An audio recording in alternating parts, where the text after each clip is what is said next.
오늘 말씀 보시겠습니다. 요한복음 13장 1절로 15절 말씀입니다.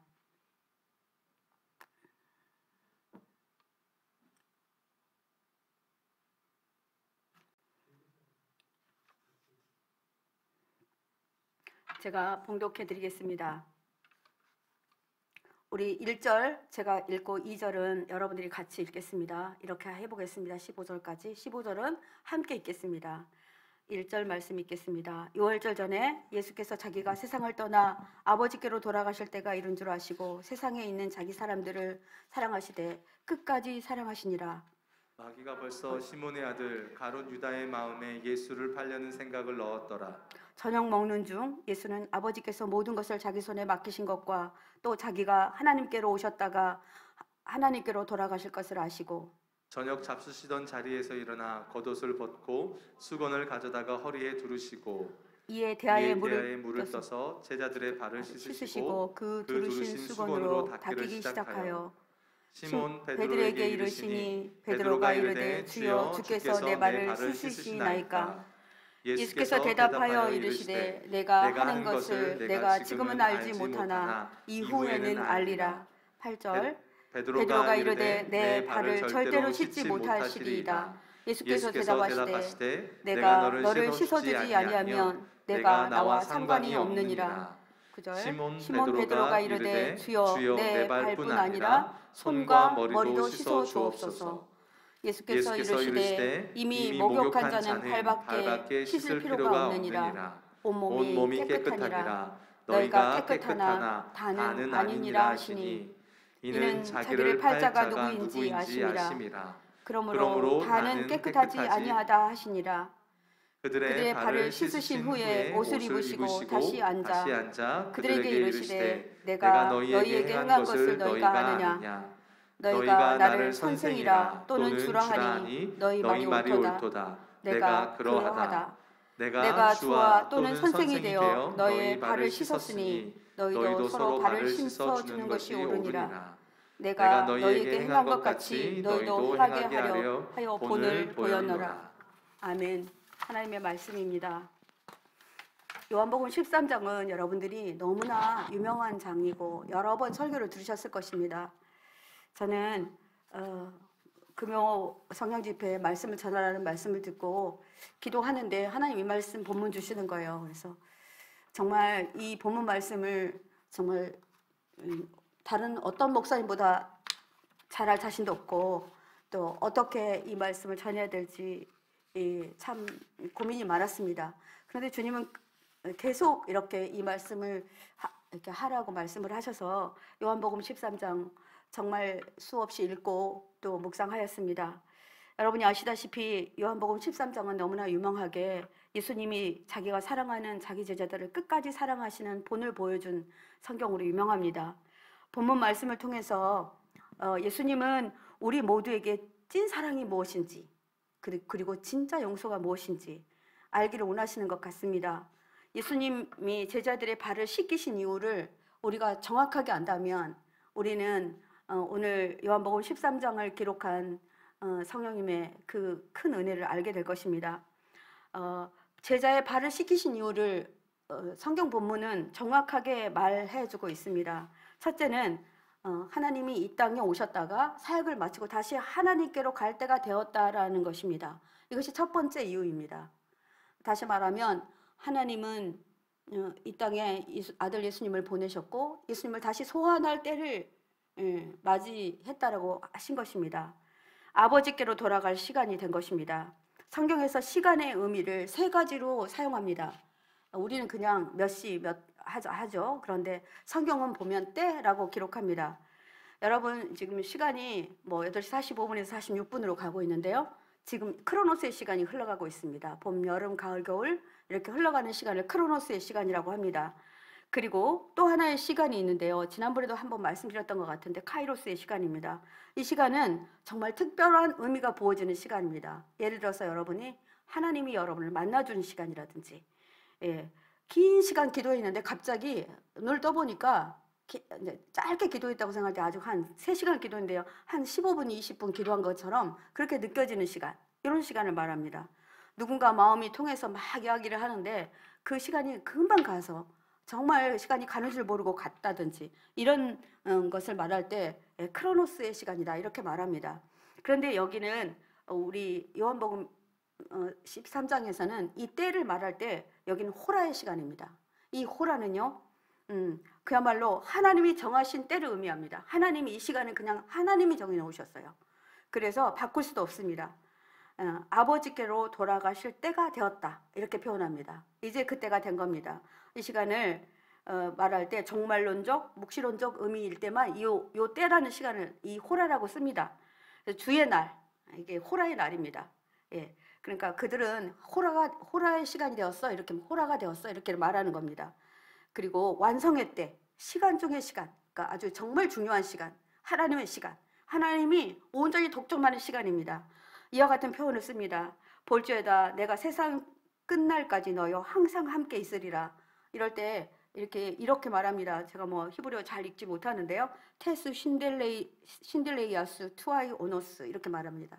그러니까 신딜레이아스 이것도 완성의 때, 마지막 때, 끝까지 그 끝때 이렇게 말합니다. 그러니까 그때가 되었다는 것입니다.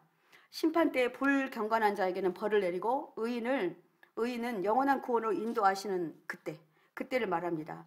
하나님께서 우주적 환상으로 다시 예수 그리스도가 이 땅에 오시는 때, 그때를 호라의 시간이라고 말한다는 것입니다.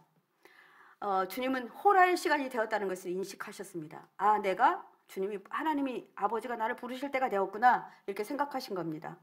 인성을 가지신 예수님은 이제 인간들하고 헤어져야 돼요. 그죠? 우리 제자들하고 헤어져야 됩니다. 여러분 누구랑 헤어지는 거 쉽지 않으시죠? 예, 그런데 제자들과 헤어져야 되기 때문에 정말 아낀 제자들과 헤어지기가 힘들었을 것 같습니다. 그리고 마음이 무거웠을 것 같습니다. 두 번째 이유는 있는데 성경에 그대로 기록되어 있어요.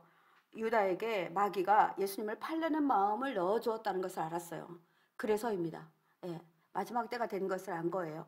그래서 세상에서 참 견디기 어려운 감정은 배신감입니다. 여러분 배신 당해보셨어요? 뭐 사랑하는 이성 간의 배신, 또 친구 간의 배신, 그리고 정말 가족 간의 배신도 있습니다. 이런 거 당할 때 정말 힘들 것입니다. 그런데 예수님과 제자들은 어떤 사이였습니까? 정말 희노애락을 같이 했고 힘들게 그렇게 했던 사이였고 세례를 베풀어 줬잖아요, 주님이.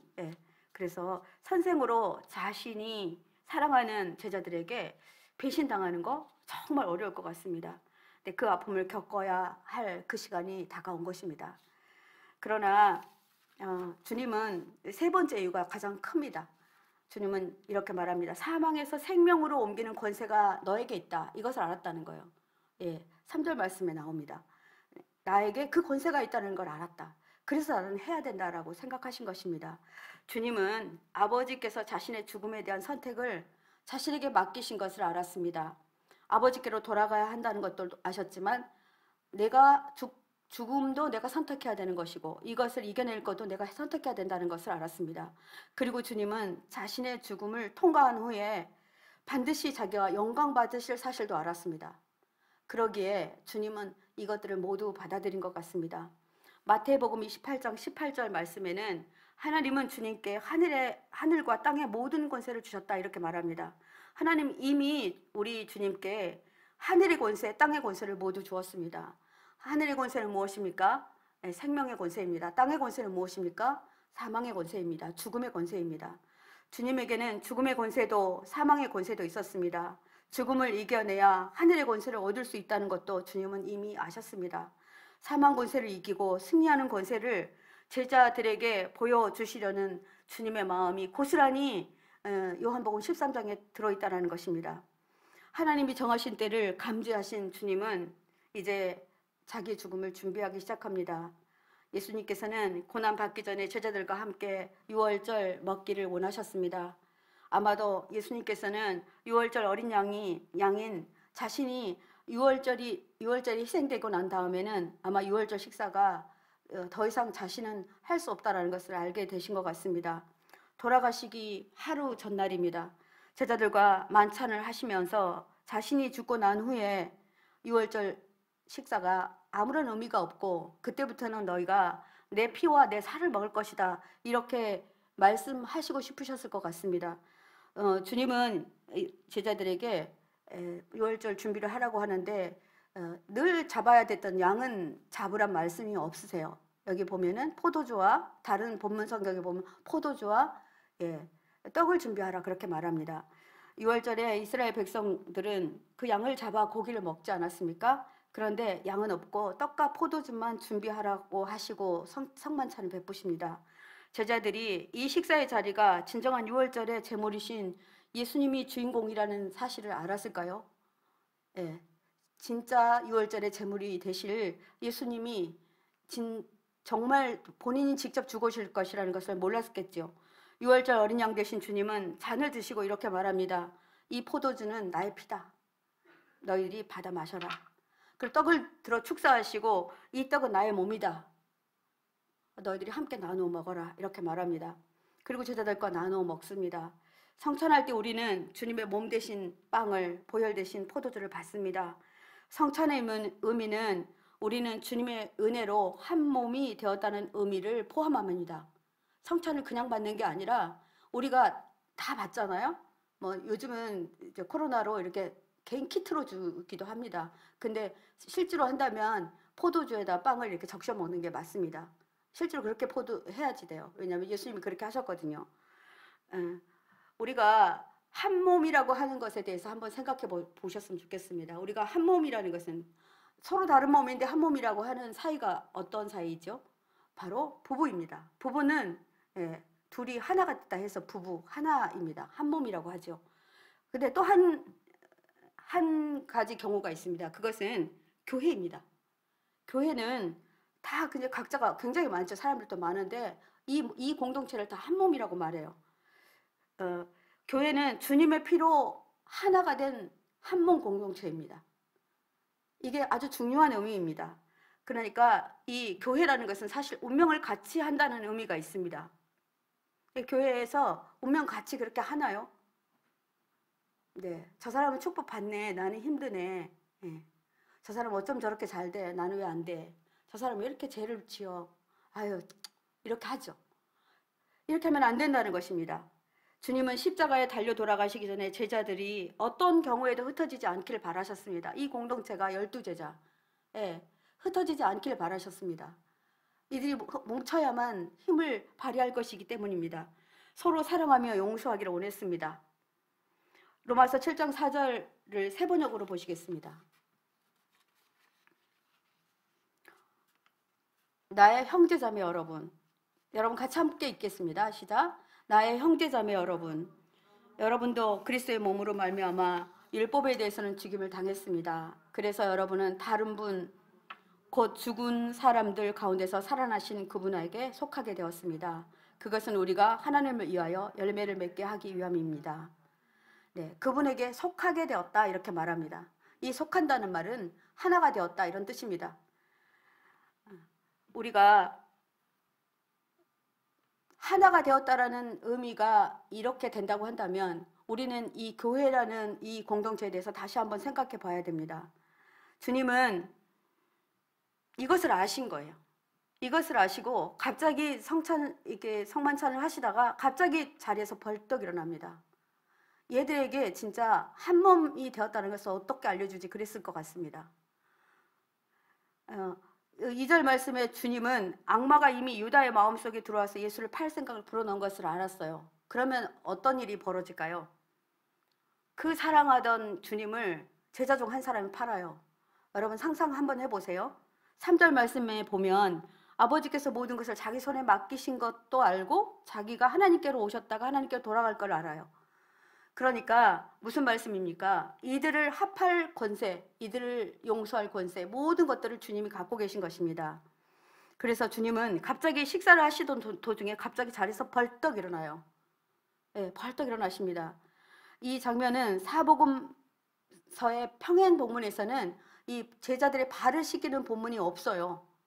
다른 복음서에는 성만찬에 대해서만 기록하고 있습니다. 그런데 요한복음만 유독하게 이것을 기록하고 있습니다. 왜 그럴까요? 한번 생각해 보아야 됩니다.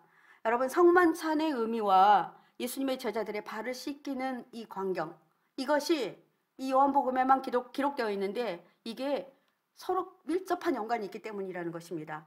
주님은 성찬식을 통해서도 세족식을 통해서도 우리에게 주시는 메시지가 있어요.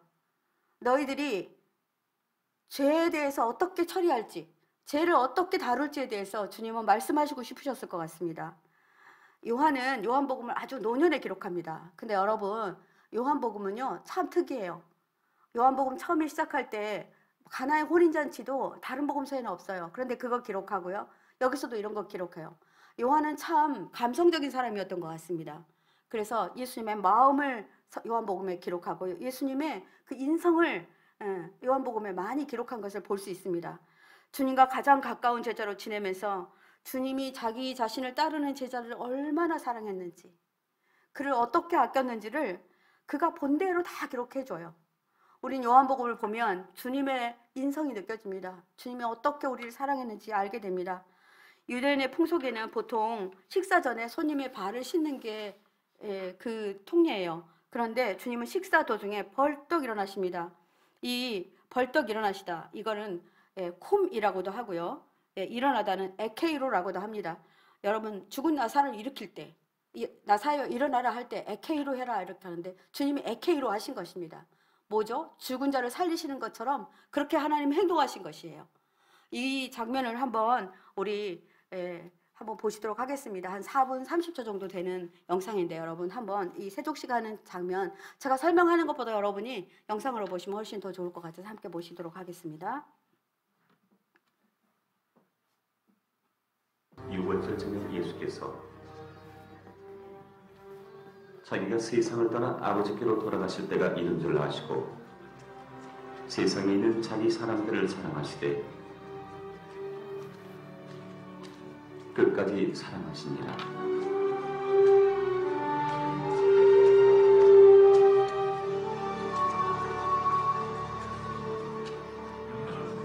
마귀가 벌써 시몬의 아들 가룟 유다의 마음에 예수를 팔려는 생각을 넣었더라. 저녁 먹는 중 예수는 아버지께서 모든 것을 자기 손에 맡기신 것과 또 자기가 하나님께로부터 오셨다가 하나님께로 돌아가실 것을 아시고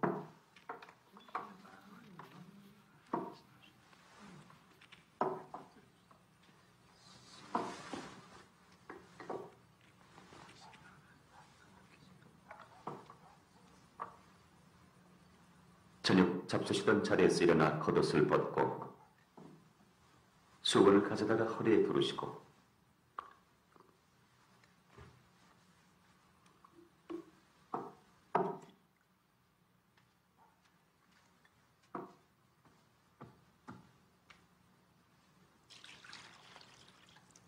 이에 대야에 물을 떠서 제자들의 발을 씻으시고 그 두르신 수건으로 닦기를 시작하여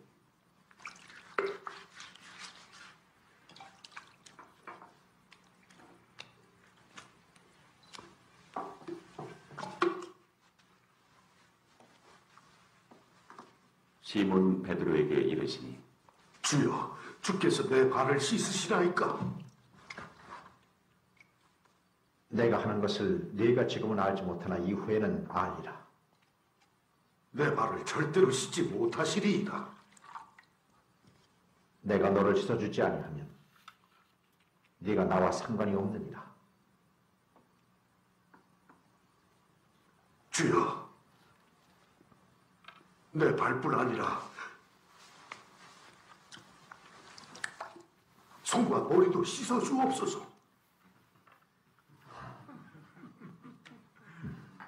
이미 모욕한 자는 발밖에 씻을 필요가 없느니라. 온 몸이 깨끗함이라. 너희가 깨끗하나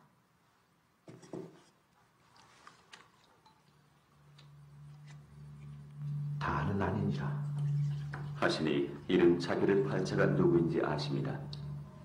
그러므로 다는 깨끗하지 아니하다 하시니라.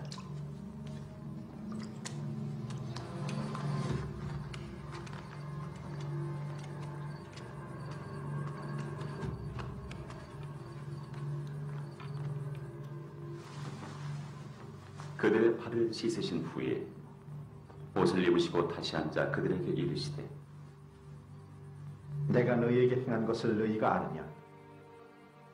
너희가 나를 선생이나 또는 주라 하니 너희 말이 옳도다. 내가 그렇다. 내가 주와 또는 선생이 되어 너희 발을 씻었으니 너희도 서로 발을 씻어주는 것이 옳으니라. 내가 너희에게 행한 것 같이 너희도 행하게 하려 하여 본을 부였노라. 내가 진실로 진실로 너희에게 이르노니 종이 주인보다 크지 못하고 보냄을 받은 자가 보낸 자보다 크지 못하나니 너희가 이것을 알고 행하면 복이 있으리라.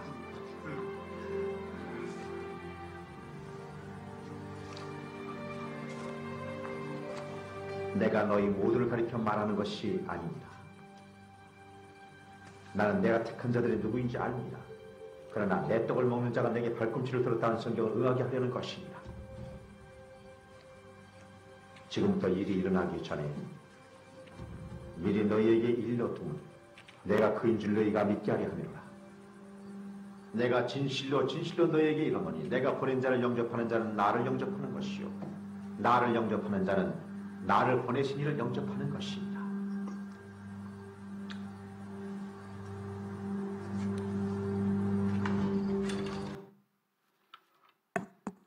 네, 여러분 이 영상 보신 분도 계실 거고, 네, 또 오늘 처음 보신 분도 계실 것입니다. 제자들의 발을 씻기시는 예수님의 모습 여러분 잘 기억해 주시기 바랍니다. 예수님이 옷을 벗으신다는 것은 자신의 권위를 벗어 던지신 것입니다. 종이 되어 제자들의 발 앞에 무릎을 꿇으시고 제자들을 씻기셨습니다. 하나님의 지극한 사랑은 계급을 초월합니다.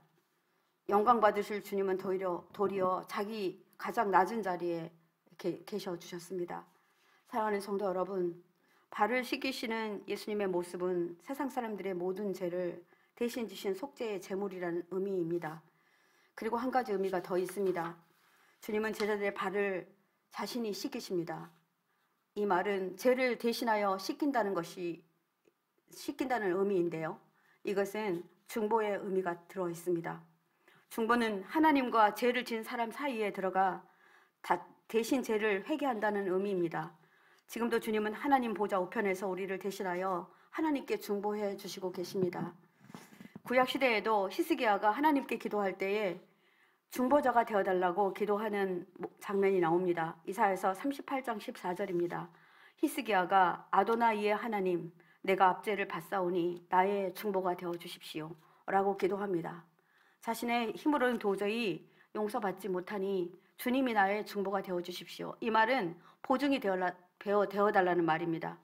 빚진 자가 빚 받을 자에게 빚을 갚아야 되는데 그 대신 빚 보증이 되어달라, 그런 말입니다. 나의 보증이 되어달라고 호소하는 것입니다. 주님은 이렇게 발을 씻기심으로 우리의 중보자가 되기로 친히 손수 결정하셨습니다. 주님은 제자들의 발을 씻기면서 모범을 보여주시고 엄청난 권세인 중보의 권한을 제자들에게 주시고 싶으셨습니다. 당신이 이렇게 발을 씻기신 것은 본을 보여주려고 하셨다, 이런 말입니다.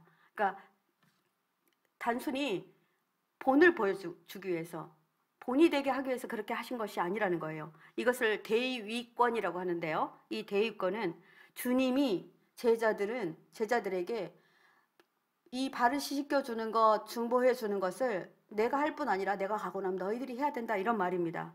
그러나 제자들은 이 뜻을 잘 알지 못했습니다. 6절 말씀을 보면 주님을 정말 사랑하던 베드로, 아까 뭐라고 하죠? 주님 어찌하여 내 발을 씻기시려나이까, 이렇게 말합니다. 내 발 씻을 수 없습니다. 그러면 무슨 말입니까? 베드로의 이 말에 주님 어떻게 대답하시죠? 네가 발을 씻기지 않으면 너는 나와 상관이 없다, 이렇게 말합니다. 연관이 없다, 끊어진다, 이렇게 말합니다. 인간적인 해석으로 자기는 잘못 해석한 겁니다. 그러니까 이렇게 말할 수밖에 없습니다. 제자로서 선생에게 발을 내미는 거 쉽지 않았을 겁니다. 아마 우리 왕정원 목사님이 우리 집사님, 여기 앞에 계신 집사님 한 분에게 집사님 갑자기 발 씻겨드릴게요 이러면 여러분 쉽겠습니까? 참 어렵죠. 어려울 것입니다. 7절 말씀을 보면 예수께서 이렇게 대답합니다. 네가 나의 하는 것을 지금은 알지 못한다. 그러나 이후에는 알리라. 이렇게 말합니다. 주님은 내가 지금 하는 일, 네가 어떤 의미인지 지금 알지 못해서 눈이 어두워서 알지 못한다. 그러나 하나님의 은혜로 깨달을 날이 올 것이다. 정말 베드로는 알 수 없었을 것 같습니다. 무슨 뜻인지. 말씀도 안 해주세요. 지금 차라리 유다가 나를 팔려고 한다 이렇게 했더라면 어떻게 됐을까요? 그런데 그 말씀 하나도 없으시고 이 행동을 하시니 알 수가 없었죠. 그런데 주님은 지금 왜 이 모든 제자 12명의 제자들을 다 발을 씻기셨을까요? 이게 우리가 오늘 질문해야 될 질문입니다. 유다가 주님을 팔게 되면 유다만 씻어주면 될 거 아닙니까? 그런데 주님은 다 씻자고 이렇게 말합니다. 그러니까 베드로가 그렇게 말하죠. 주님 제발 제 발은 씻기지 못하십니다. 어찌하여 선생님이신데 주님이신데 내 발을 씻으려고 합니까? 이렇게 말한 겁니다. 제가 어찌 감히 주님의 내 발을 씻도록 내어드리겠습니까? 당치도 않습니다. 이렇게 말합니다. 주님은 8절 말씀에 내가 너를 씻기지 아니하면 너는 나와 상관이 없다 이렇게 말합니다. 이게 무슨 말일까요? 무슨 말이기에 발 하나 안 씻기는 것 가지고 너랑 나랑 영영 끝이야 이렇게 말하실 수 있겠습니까? 상관이 없다는 말은 주님과 영적인 단절을 의미합니다. 더 이상 함께할 수 없다는 의미도 포함됩니다. 주님의 용서의 원리는 예수님이 내 죄를 용서해 주셨음을 인정할 때만 성립됩니다. 그러니 주님은 이렇게 대답하신 것입니다. 내 용서가 없는 너는 존재할 수가 없어. 그 말입니다. 그렇죠? 그렇다면 너는 더 이상 나의 제자가 아니다 라는 말하고도 통하는 말입니다. 성도 여러분, 그동안 예수님이 제자들의 발을 씻겨주시는 이유가 무엇이라고 여러분 생각하셨습니까? 주님이 겸손하셔서? 아니면 주님이 종의 모습으로 제자들 섬기는 본을 보여주시려고? 이 정도로만 생각했다면 너무나 약하게 생각하신 거라는 겁니다. 주님의 그 큰 뜻을 우리가 알아차려야 됩니다. 그렇다면 우리도 베드로와 동일한 실수를 하고 있는 것입니다. 주님은 우리의 종된 모습으로 섬기셨지만 그보다 더 큰 이유가 있습니다. 주님의 진정한 용서에 큰 의미가 있습니다. 용서의 원리를 깨달은 자만이 누리는 영광에 우리가 참여하기를 원하시는 것입니다. 이것이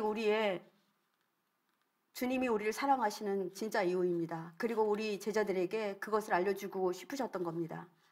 그런데 이들은 아무것도 알지 못했어요.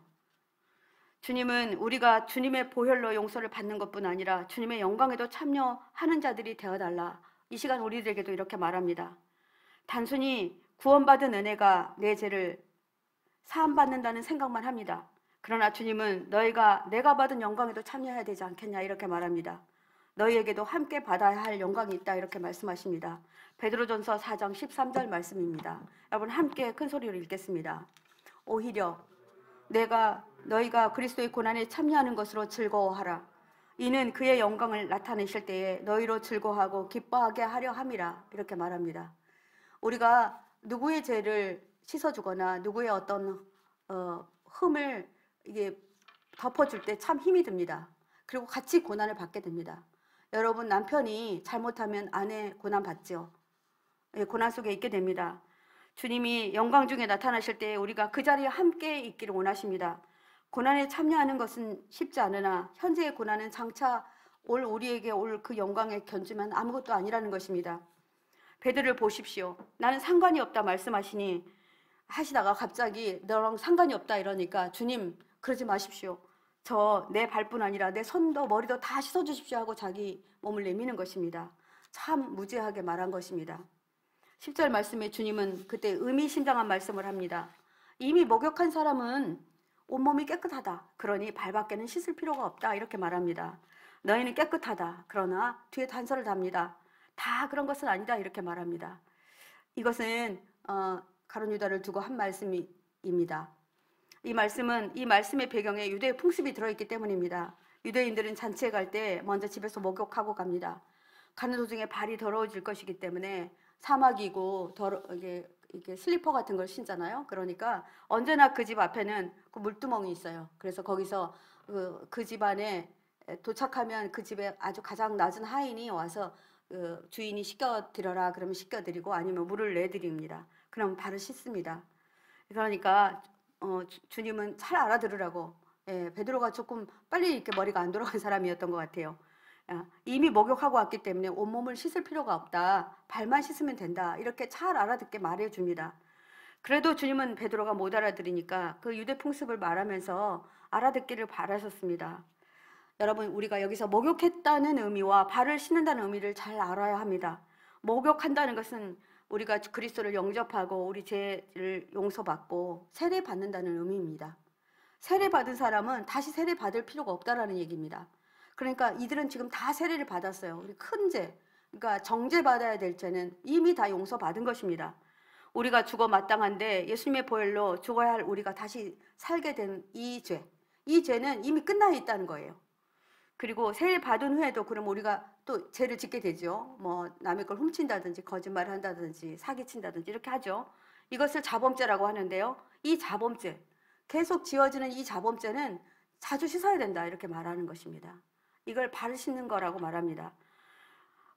더러워진 발을 자주 씻듯이 더럽힌 죄들은 그때그때마다 우리가 회개해야 된다는 말입니다. 세족식은 그런 의미입니다. 여러분, 세족식 해보셨습니까?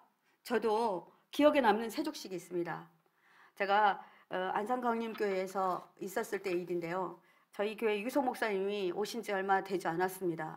그런데 뭐든지 막 이렇게 새로웠어요.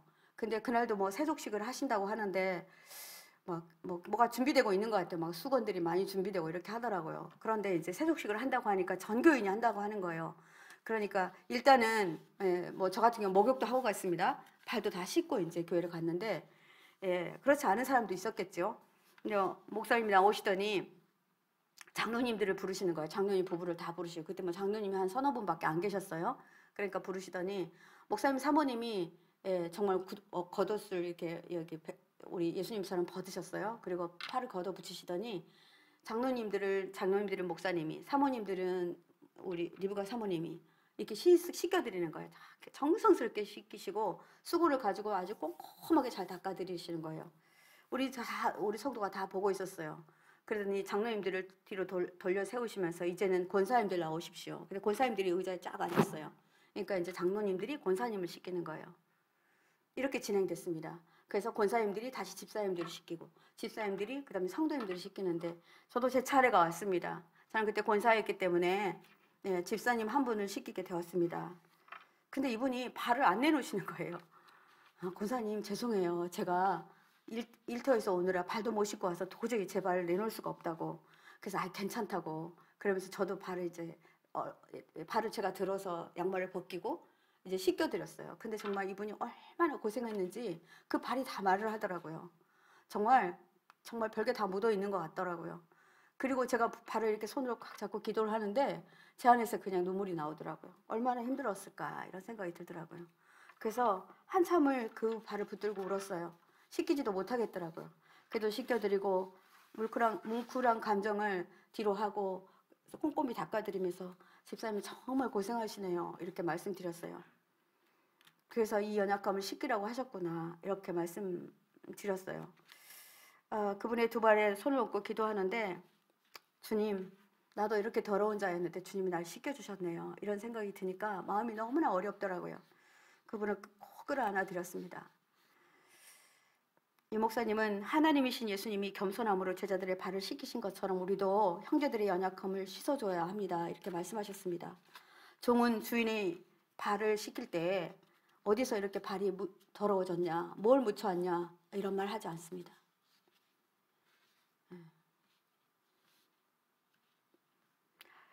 근데 우리는 어떻습니까?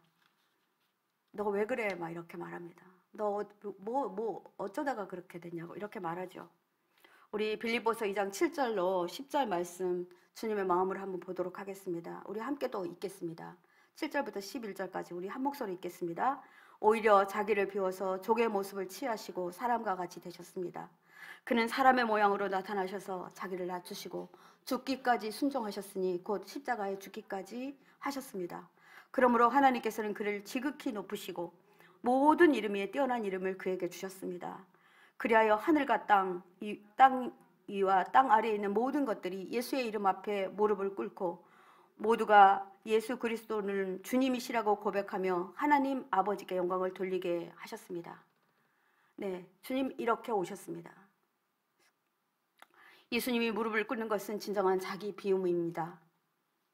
자기를 비우시고 자신에게 주어진 하나님의 권한, 하나님이라는, 주님이라는 그 권리를 포기하신 것입니다.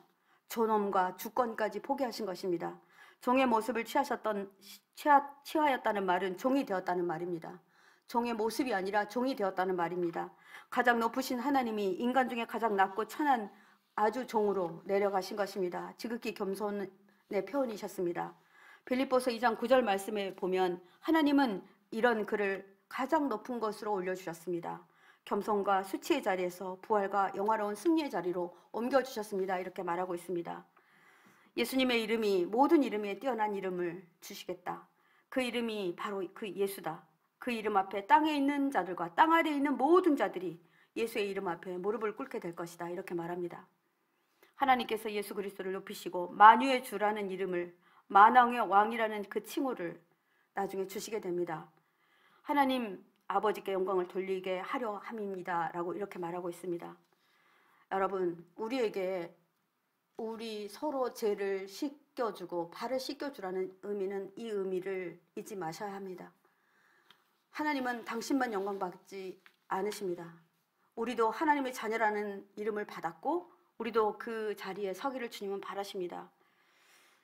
그래서 주님은 12명의 제자들 누구 하나도 빠지지 않도록 하나님은 그렇게 원하셨습니다. 그래서 11절 말씀 보겠습니다. 주님이 유다에게 기회를 주시는 장면입니다. 한번 같이 읽겠습니다. 예수께서는 자기를 팔아넘길 사람을 알고 계셨다.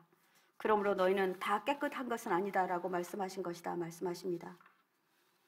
네, 이 중에 한 사람이 문제가 생겼습니다. 주님을 팔기로 결정한 겁니다. 자신이 죽고 난 후 은 30에 판 것을 안 제자들은 가룟 유다를 가만히 두겠습니까? 상상 한번 해보십시오. 너 때문에 우리 주님이 죽었다라고 얼마나 하겠습니까?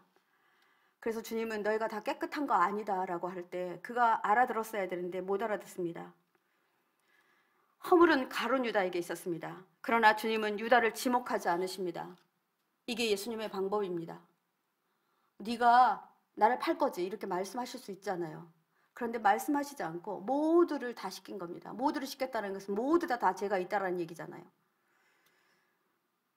지속적으로 암시를 주어 회개하도록 하지만 유다는 회개하지 않습니다.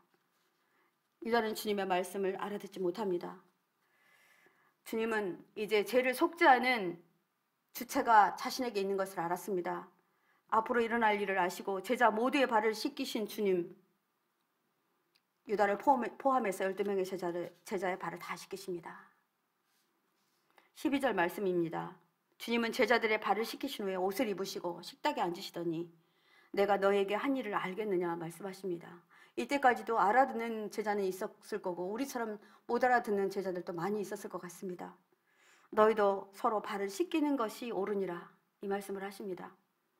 왜 이렇게 말씀하신 걸까요?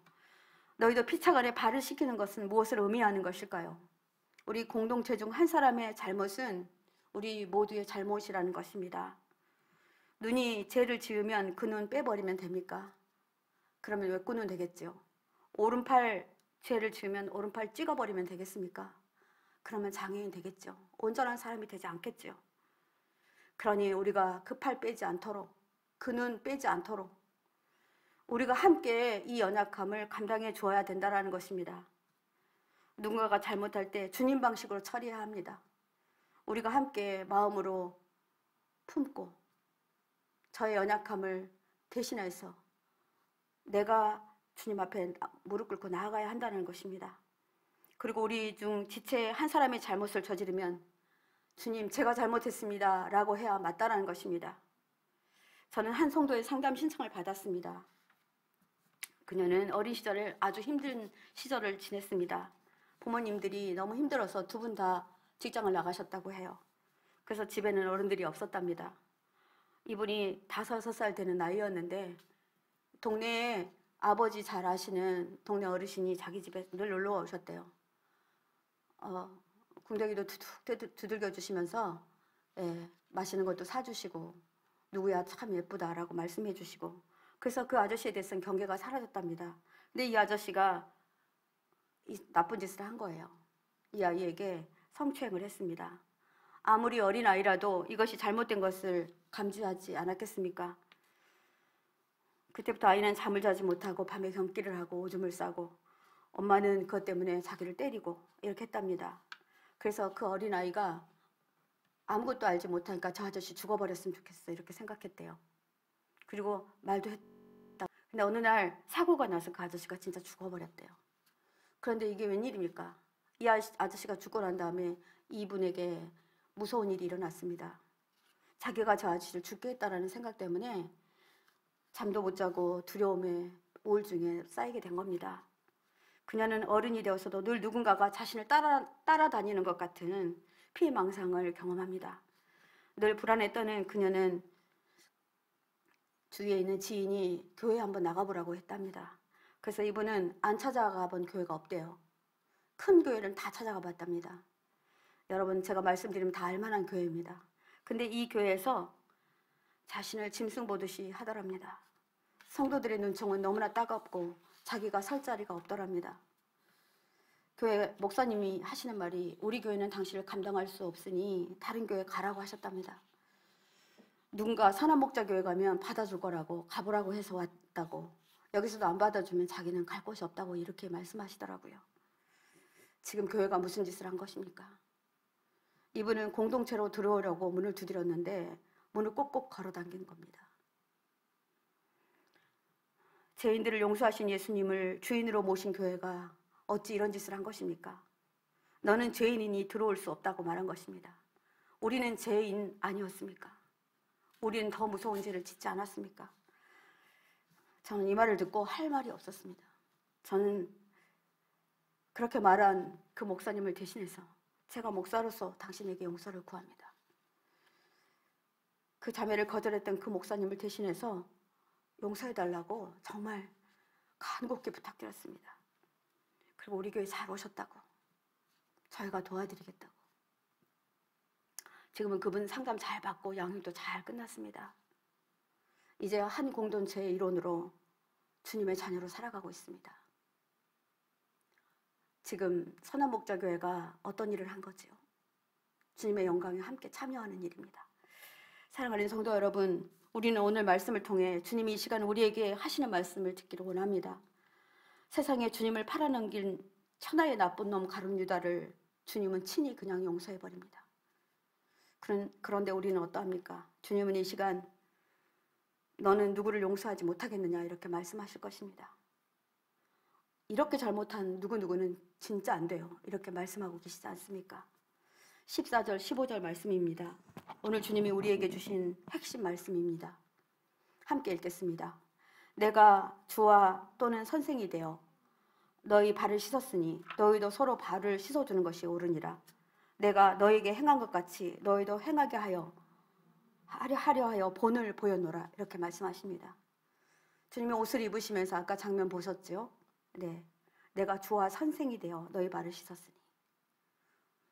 내가 씻었는데 너희들 못 씻길 게 뭐냐는 거예요. 내가 했으면 너희들 또 해야 된다라는 거죠.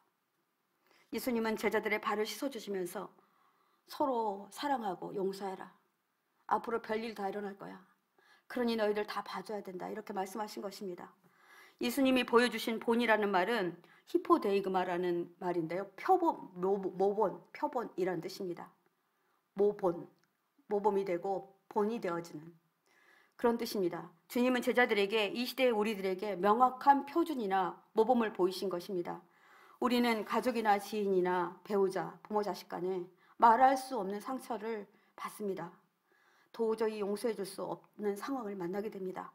성도 여러분, 오늘부터 우리는 예수님의 용서가 기준입니다. 그것보다 더하면 하지 마십시오. 예수님을 파는 것보다 더하는 것이면 하나님 나라의 이 기준이 정해져 있는 것입니다. 우리가 용서해주지 못한다, 허물을 덮지 못한다고 말할 때 베드로에게 주님이 하셨던 말씀을 꼭 기억하시기 바랍니다.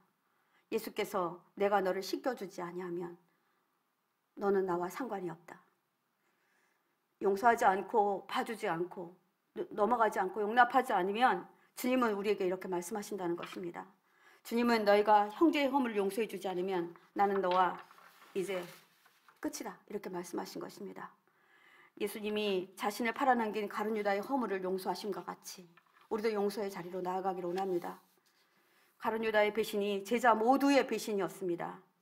그래서 모두의 죄라는 것을 주님은 말씀하시려고 모두의 발을 다 씻기신 것입니다.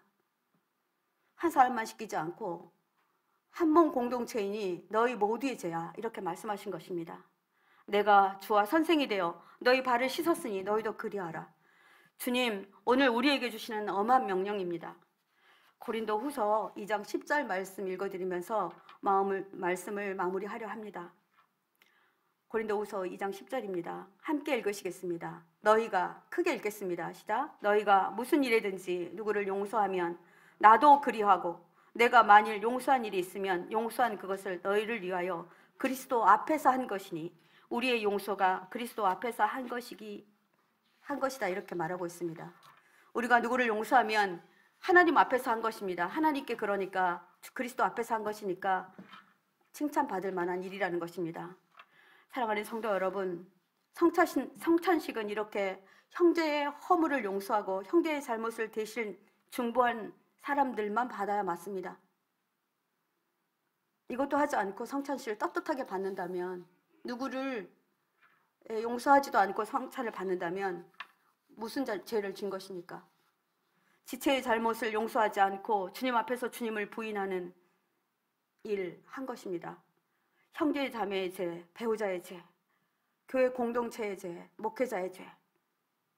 여러분, 이 죄를 용서하시고 성찬을 받아야 맞습니다.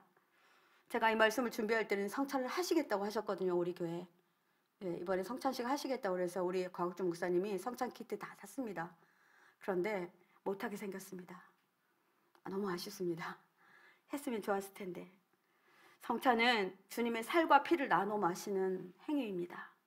그러니 그 성찬은 살과 피를 마시면서 우리가 한 몸입니다. 나도 한 몸이고 너도 한 몸입니다. 이런 의미입니다. 보혈의 은혜로 받았습니다. 그리고 용서합니다. 이런 뜻입니다. 이번 부활절에 우리가 성찬하지 못하지만 정말 의미 있는 세족질도 한번 했으면 좋겠습니다. 우리 추수감사절에 꼭 했으면 좋겠습니다. 기대하고 한번 기다려 보도록 하겠습니다. 우리 결단 찬양하겠습니다.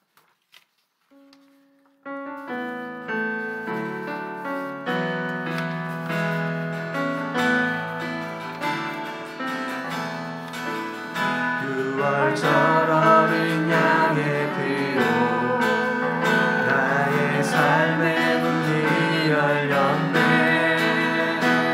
저 어둠의 권세는 이리 없네. 주 보혈의 능력으로 원수가 날 정죄할 때에도 난 의롭게 설 수 있네. 난 더 이상 정죄함 없네. 난 주 보혈 아래 있네. 난 주 보혈 아래 있네. 그 피로 내 죄 사했네.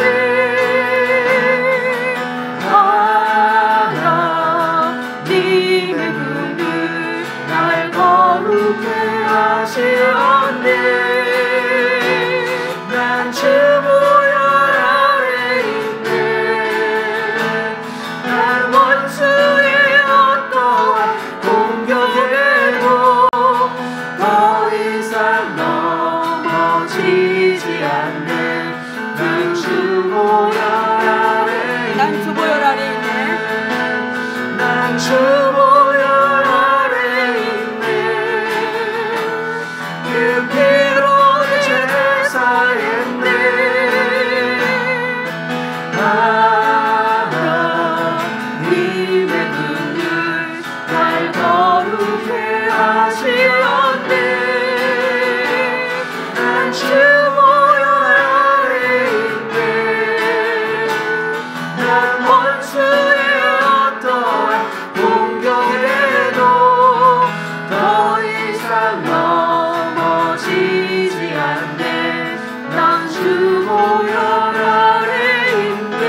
보혈 아래에 있는 우리 모두, 주님의 보혈로 우리 모두가 모든 죄 서로 용납하고 용서하고 씻어주고 중보해주는 그런 자리로 나아가시기 바랍니다. 우리 기도할 때 8절 말씀으로 기도하시겠습니다. 베드로가 이르되 내 발을 절대 씻지 못하시리이다. 예수께서 대답하되 내가 너를 씻어주지 아니하면 내가 너와 상관이 없느니라. 주님, 제가 가족들의 죄, 교회 공동체의 죄를 비난하고 입방아에 올리고 주님 잘못했습니다. 주님, 오늘 말씀을 듣고 주님 앞에 그들의 죄를 대신하여 중보하여 나가겠습니다. 그들의 연약함을 위하여 중보하겠습니다.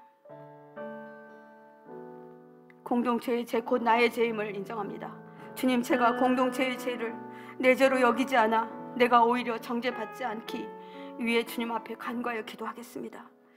주님, 용서하시고 도와주십시오. 우리 한번 기도하실 때 주님, 제가 주님 중보의 자리로 나아갑니다. 형제들의 죄를 대신하여 나아갑니다. 여러분, 주님 이름 한번 크게 부르시고 함께 기도하겠습니다. 주여, 주님 그렇습니다. 아버지, 주님 그렇습니다. 하나님, 내가 아버지 형제의 죄를 용서하지 않으면 하나님과 나는 상관이 없게 됩니다. 하나님, 이렇게 하지 않겠습니다. 주님, 하나님 잘못했습니다. 하나님 잘못했습니다. 우리 교회 안에 아버지 기도해야 될 죄가 얼마나 많은지 하나님 아버지, 제가 그렇게 하지 못했으면 용서해 주십시오. 하나님 도와주십시오. 하나님 아버지, 제 일발을 펴드리십시오. 아버지, 주님이 저를 위해서 죄 씻어주셨는데, 주님이 저를 대신하여서 아버지 십자가에 달려 돌아가 주셨는데, 저는 아버지 형제의 죄를 아버지 하나님 비난하고 형제의 입방아에 올리고 하나님 이렇게 했던 것을 용서해 주십시오. 하나님, 우리가 아버지 하나님 앞에 나아가기를 원합니다. 하나님 아버지 용서해 주십시오. 하나님, 주님 앞으로 나아가겠습니다. 하나님, 교만한 죄 용서해 주십시오. 무지한 죄 용서해 주십시오. 하나님 앞에 아버지 그렇게 나아갑니다. 하나님 함께하여 주십시오. 주님 도와주십시오. 곧 나의 죄임을요, 아버지 형제의 죄가 나의 죄입니다. 하나님 아버지, 내가 중보하지 못하고 아버지 하나님, 그래 아버지 하나님 가슴에 품지 못했던 거 용서해 주십시오. 주님은 그렇게 하면 너는 나와 상관이 없다 하셨는데, 하나님 아버지, 이러한 일이 없어야 되겠습니다. 하나님 용서하시고 하나님 다시는 그런 일이 없도록 주님 인도하여 주시옵소서. 함께하여 주시옵소서. 11절 말씀으로 기도할 때에 회개 자리로 나아가시기 바랍니다. 이는 자기를 팔자가 누구인지 아심이라. 그러므로 다는 깨끗하지 아니하다 하시니라. 주님, 저의 잘못을 용서해 주십시오. 형제 자매의 잘못을 지적하고 나는 아니니, 나는 의로우니, 나는 괜찮으니 이렇게 말했습니다. 주님은 우리를 피로 한 몸 된 한 몸 공동체라 그렇게 말씀하셨습니다. 하나님, 형제의 죄가 나의 죄입니다. 주님 앞에 이 죄를 지었습니다. 그들을 아버지 정죄한 죄, 그들을 아버지 못마땅하게 여긴 죄, 하나님 내가 어렵다고 그렇게 말한 죄, 주님 용서하여 주십시오. 주님 용서하여 주십시오. 주님 이름 한번 크게 부르고 기도하겠습니다. 주님 그렇습니다. 하나님 아버지 앞에 간절히 간구하여 나아갑니다. 형제의 죄, 자매의 죄를 하나님, 제가 그렇게 아버지 하나님 했습니다. 하나님, 주님의 피로 한몸된 우리인데 하나님 아버지, 주님 앞에서 아버지 하나님, 아버지 이런 죄를 지었습니다. 아버지, 나는 깨끗하지 않는데 하나님, 그 죄들 한 사람의 잘못이 나의 죄고 아버지 나의 모든 아버지 연약함입니다. 하나님 도와주십시오. 하나님 아버지, 시간 아버지 앞에 간절히 간구하여 기도하오리. 하나님이 도와주십시오. 하나님 용서하여 주십시오. 하나님 아버지, 어찌 아버지 하나님 이런 죄를 짓고 하나님 주님 앞에 아버지 하나님 아버지 나설 수 있는지요. 하나님 아버지 용서하시고 용서하여 주십시오. 하나님 아버지 제가 죄를 지었습니다. 제가 잘못했습니다. 아버지, 제가 아버지 하나님 배드렸고 제가 안 드렸고 제가 아버지하고 모였습니다. 하나님 아버지 유다는 아버지 하나님 아버지 주님을 바랐으나 하나님 유다의 잘못을 아버지 같이 얘기하지 않는 아버지 다른 제자들의 죄인 것처럼 우리도 아버지 이런 죄를 짓고 있습니다. 하나님 용서하여 주십시오. 하나님 아버지 하나님 말씀을 하나님 인도하여 주시고 하나님 도와주십시오. 하나님 함께하여 주십시오. 하나님 도와주십시오. 우리 교회 안에 아버지 하나님 이런 일들이 일어나고 있습니다. 하나님 용서하시고 하나님 도와주십시오. 하나님 아버지의 모든 상황 가운데 하나님 아버지 주님은 우리에게 아버지 하실 말씀이 있습니다. 아버지 너희들이 다 씻어야 될 죄인들이다. 너희들이 모든 사람들이 다 씻어야 될 죄인들이다. 우리의 발을 모두 씻기실 아버지 주님 아버지 주님을 은혜에 감사드립니다. 주님 함께하여 주시옵소서. 마지막으로 한 번 더 기도하시다가 여러분 충분히 기도하시다가 기도하시기 바랍니다. 14절 말씀으로 기도하겠습니다. 내가 주와 선생이 되어 너희 발을 씻었으니 너희도 서로 발을 씻어주는 것이 옳으니라. 주님, 이제부터 포도나무 교회 안에 누군가가 잘못한다면 우리 모두의 죄입니다. 누군가 잘못했을 때 주님 제 잘못입니다 하고 무릎 꿇는 자들이 많아지게 해주십시오. 서로의 허물을 덮어주고 죄를 용서하는 은혜가 포도나무 교회 안에 충만히 임하게 해주십시오. 주님처럼 하겠습니다. 너희도 서로 발을 씻어주는 것이 옳으니라 하시는 주님의 말씀 간직하겠습니다. 주님께서 주의 마음으로 자신을 아버지 하나님 자신을 부인할 자의 죄를 씻어주신 같이 하나님 우리도 아버지 하나님 서로 함께 아버지 우리 연약한 자들의 발을 씻어주고 내가 죄를 지었을 때 용서해달라고 고백하는 우리 공동체 되겠습니다. 하나님 함께하여 주십시오. 주님 이름 한번 크게 부르고 기도합니다.